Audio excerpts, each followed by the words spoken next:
إمامنا وقدوتنا ومعلمنا محمد صلاة تغفر بها الذنوب وتصلح بها القلوب وتنطلق بها العصور وتلين بها الشعوب وعلى آله وصحبه ومن إليه منسوب. Alhamdulillah, pada siang hari ini di bulan yang mulia ini, bulan Rajab, bulan Syahrullah, di mana bulan itu termasuk bulan yang diutamakan. Dari 12 bulan ada 4 bulan, arba'atun min ashhuril hurum. 4 bulan diantaranya bulan Rajab yang sedang kita alami ini. Dianjurkan oleh para ulama agar di bulan-bulan itu tingkatkan amal solehmu.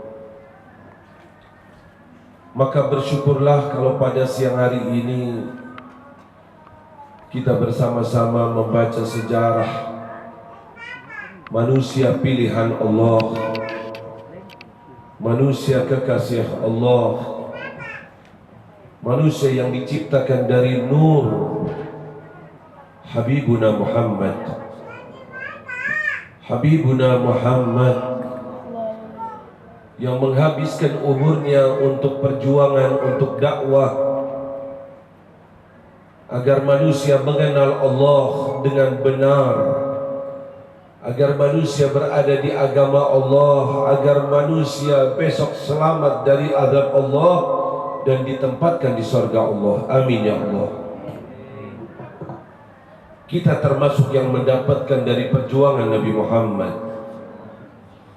Kita yang selalu diajak oleh Nabi Muhammad untuk memperbanyak bekal besok hari akhirat.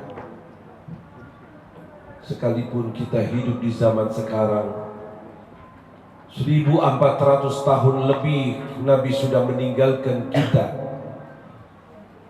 tapi dakwahnya, ajakannya sampai kepada kita. Inilah kenikmatan terbesar yang Allah berikan kepada kita. Maka sewaktu kita membaca sejarahnya, atau yang dikenal Maulidun Nabi, pembacaan Maulid, di situ kita kenang bagaimana kebesaran, keagungan, kemuliaan, kedudukan Habibuna Muhammad.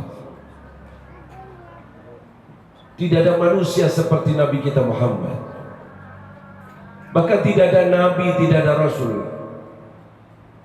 Beliaulah yang dikatakan oleh Habib Ali Habsyi dalam kitab Maulid tadi yang kita baca, basyarun lakan basyarun. Manusia Rasulullah, ada ayahnya, ada ibunya, dilahirkan. Tapi ketahuilah, beliau tidak sebagaimana manusia lainnya. Banyak keutamaan-keutamaan yang Allah berikan kepada Nabi Muhammad. Maka sewaktu kita membaca sejarahnya, ketahuilah kalau Allah mempunyai kekasih-kekasih para wali yang selalu mendekatkan diri dengan amal sunnahnya. La yazalul abdu yataqarrabu ilayya bin nawafil. Selalu meningkatkan, bukan lagi yang wajib, sunnah-sunnahnya dijaga terus. Maka orang yang semacam ini akan dekat kepada Allah, akan menjadi kekasih Allah. Itulah yang dikatakan aulia Allah. Sampai-sampai di alam kuburnya hidup, tidak meninggal. Ahya'un inda rabbihim yurzaqun. Itulah sifatnya para wali. Kenapa punya kedudukan yang besar ini, mulia ini, sampai-sampai dikatakan kapan dia berdoa akan dikabulkan doanya. Penglihatannya, penglihatan diambil dari penglihatan Allah. Sam'u, pendengarannya, pendengaran dari Allah. menembus penglihatannya, menembus pendengarannya, tahu akan hal-hal yang gaib. Tentu saja dengan izin Allah. Ini semua bila dibaca sejarahnya, manakibnya, turun hujan rahmat di tempat kita. Bukan saja rumah, ini rumah yang ada dalam lubuk, yang ada di anggota badan kita, yaitu hati kita. Turun rahmat. Itu para wali, itu orang soleh. Semuanya itu punya kedudukan karena apa? Karena mengikuti junjungan besar Nabi kita Muhammad SAW. Sunnah-sunnah Nabi dijalankan. Salat qabliyah, ba'diyah, bangun malam, selalu menjaga wudhu, memakai siwak, sholawat, dzikir, Quran, terus mendekatkan diri kepada Allah lewat siapa? Mengikuti sunnah-sunnahnya Habibuna Muhammad. Diangkat derajatnya oleh Allah. Dibaca manakibnya turun hujan. Hujan rahmat. Sekarang kalau itu para wali, bagaimana kalau yang dibaca manusia yang jauh lebih besar dari para wali itu? Bahkan wali menjadi besar karena mengikuti manusia ini, yaitu Nabi kita Muhammad SAW. Justru akan lebih turunnya rahmat. Ini kita jangan sekali-kali malas membacanya, memahami atau tidak memahami. Kenapa? Karena kita sangat membutuhkan rahmat Allah. Rumah yang dibacakan maulid, yang turun rahmat, itu salah satu metode cara bagaimana menjadikan rumah kita mutmainnah, harmonis, tentram, bahagia. Orang banyak kasih cara. Hendaknya suami, hendaknya istri saling menghormat, saling menghargai, saling, itu baik, itu benar. Tapi ingat, ada satu cara yang dilupakan oleh manusia, yaitu sewaktu kita mengharap istimtarur rahmah, turunnya hujan rahmat di rumah kita, sehingga suami istri hidup senang, bahagia, tidak ribut, tidak bermasalah. Karena kalau sudah suami istri saling menghormat, baik, bahagia, ketahuilah akan mempunyai anak-anak yang soleh-solehah. Karena anak soleh, solehah, jangan hanya pandai kita nasihat, itu kurang manfaat. Yang paling bermanfaat buat anak, sewaktu melihat orang tuanya berbuat amal soleh. Kita nasihati anak kita, nah kalau subuh dengar azan bangun. Kurang manfaat itu.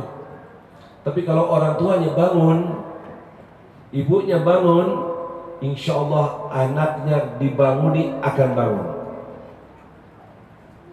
Nah kalau habis maghrib, azan maghrib baca Quran.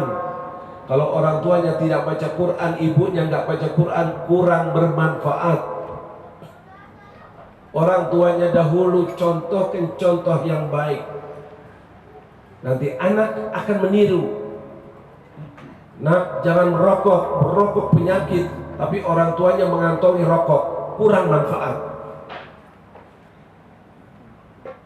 Dikatakan oleh para ulama, lisanul hal afsah min lisanil maqal. Lisannya hal, perilaku, itu lebih fasih daripada lisan omongan. Artinya anak akan lebih banyak melihat daripada mendengar. Ini tanamkan semacam ini, karena itu kunci keberhasilan untuk menciptakan anak yang soleh-soleh. Dari situlah maka diharapkan suami istri untuk hidup yang harmonis, yang mawaddah, yang rahmah, yang sakinah, agar anak melihat orang tuanya begitu baik, begitu hebat, begitu hormat, sehingga anak akan meniru. Untuk menciptakan semacam itu termasuk pembacaan-pembacaan yang menjadikan turunnya rahmat, zikir, Quran, salawat, baca maulid, baca manaqib, itu semua akan menjadikan rumah senang.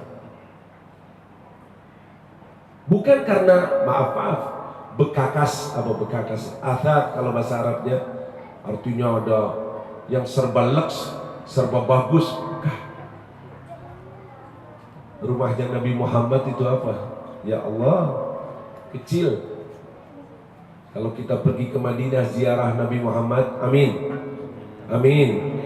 Insyaallah Allah mudahkan terus pergi ke Madinah, amin. Yang kita ziarahi kuburan Nabi itu rumahnya Nabi Muhammad. Kasur saja nggak ada.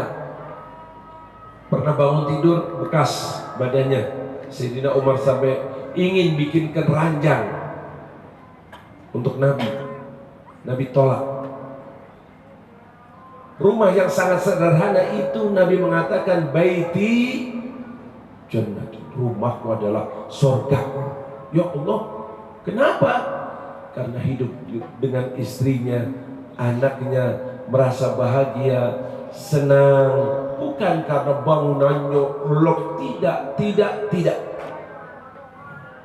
Ini masukkan semacam ini dalam pemikiran kita, agar kita adakan di rumah kita. Jangan sekedar masjid. Kalau masjid sudah jelas memang diciptakan untuk ibadah, ussisa littaqwa. Tapi rumah tempat kita baca Quran, baca sholawat, baca zikir, baca maulid, biar turun rahmah. Bayangkan hadis Nabi, kita sholat di masjid, langkahnya saja dapat pahala. Sholat fardu di rumah sama sholat fardu di masjid, afdol di masjid. Tapi ketahuilah, sholat sunnah di masjid sama di rumah lebih afdol di rumah. La taj'alu buyutakum qubura. Jangan jadikan rumahmu itu seperti kuburan. Nggak ada orang sholat di kuburan. Jangan cuma di masjid, di rumah sholat, ibadah, taqarrub. Sampai-sampai dikatakan kalau kamu pergi ziarah wali ke kuburannya, ketahuilah ziarah wali ke rumahnya lebih afdal daripada kuburannya. Karena di rumahnya dia munajat, di rumahnya taqarrub, di rumahnya, disitulah kau pergi, entah sholat, doa. Karena bekasnya turunnya rahmat yang telah dilakukan oleh wali, di situ doa akan lebih cepat dikabulkan oleh Allah. Dan inilah yang ada dalam Al-Quran, bagaimana Nabi Allah Zakaria berdoa di tempatnya Siti Maryam. Allah katakan hunalika da'a Zakaria. Di sanalah berdoa Nabi Allah Zakaria. Ya, pandai-pandai kita harus. Kalau kita ngerti, insya Allah akan lebih cepat untuk mendekatkan diri kepada Allah. Itulah yang dikatakan dalam Al-Quran, yarfa'illahu alladhina amanu minkum walladhina utul ilma darajat. Derajat yang sangat tinggi. Karena apa? Mengerti.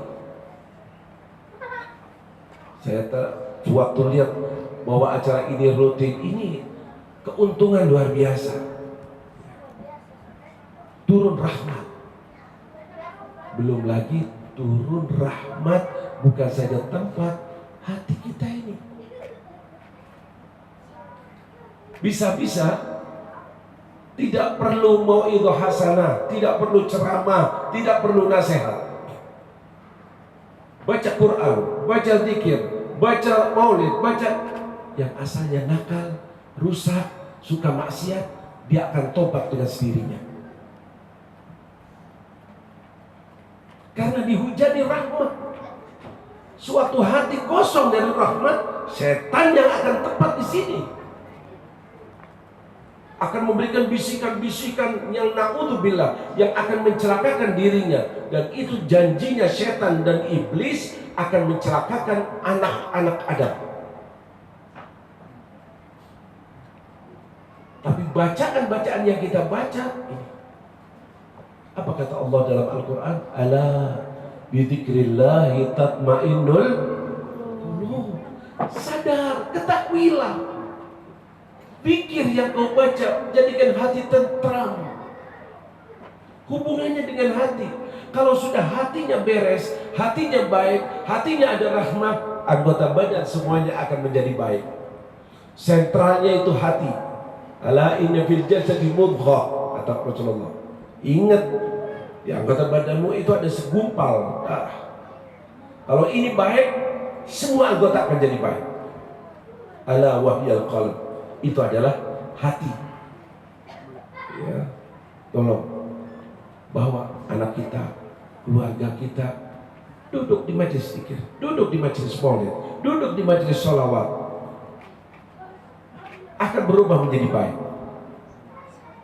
Tapi kalau sudah duduknya, maaf, 1 jam, 2 jam setiap hari lagi depan TV, gimana kira-kira ini? Yang ditonton apa, artis-artis apa? Artis juga. Yang ditonton orang-orang yang ahli maksiat ini, aduh, ini bahaya. Hati kita kontrol terus agar selalu disirami mendapatkan makanan gizi, vitamin. Saya ceritakan satu cerita. Ada satu majelisnya seorang waliullah, namanya Al-Habib Hasan bin Saleh Al-Bahr, wali besar. Gurunya Al-Habib Ahmad bin Muhammad Al-Muhdar dan banyak lagi. Beliau memberikan mau'idhah hasanah, pelajaran rutin. Tahu-tahu ada orang masuk. Orang ini rentenir, ahli riba. Apa di sini bilang? Suka minjamkan uang nanti. Alom. Oke. Wah, kejam dia. Ada salah satu jamaahnya Habib Hasan bin Saleh, dia butuh uang, pinjam, tapi tidak bisa bayar. Ditagih, minta waktu, ini tidak sabar lagi. Didatangi rumahnya, tidak ada. Ditanya di mana? Sedang hadir pengajian punyaan Habib Hasan bin Saleh. Dikejar ke tempat pengajian, mau nagih. Tapi karena orang-orang sedang khusyuk di majelis itu, dia terpaksa ikut hadir di situ. Duduk di situ. Hadir di pengajian itu. Pulang orang-orang, dia ikut pulang, tidak nagih ke orang itu. Pulang ke rumah dia menangis. Taubat, istighfar. Salah satu muridnya Pak Hasan bin Saleh diundang oleh 1 minggu tidak hadir majelis Habib Hasan bin Saleh. Ditanya sama Habib Hasan, kemana kamu 1 minggu? Maka Habib itu mengatakan, ya Habib Hasan, seminggu yang kemarin ada orang masuk di majelis kita, duduk, itu orang ahli riba, rentenir atau apa tadi? Galung. Ya. Dia duduk di sini, pulang, saya dipanggil dan dia bilang, tolong bersihkan saya. Ini harta saya semuanya. Mana yang halal, mana yang haram. Keluarkan yang haram. Saya hanya mau yang halal saja. Saya takut sama Allah. Saya hitung selama 1 minggu hartanya. Minta dibersihkan. Habib Hasan bin Saleh senyum. Betul omonganmu. Karena dia hadir di majlisku dan dia ikut bagian rahmat yang turun pada waktu itu, sehingga dia bertobat kepada Allah. Tidak dinasehati, tidak diomongin. Hatinya kena hujan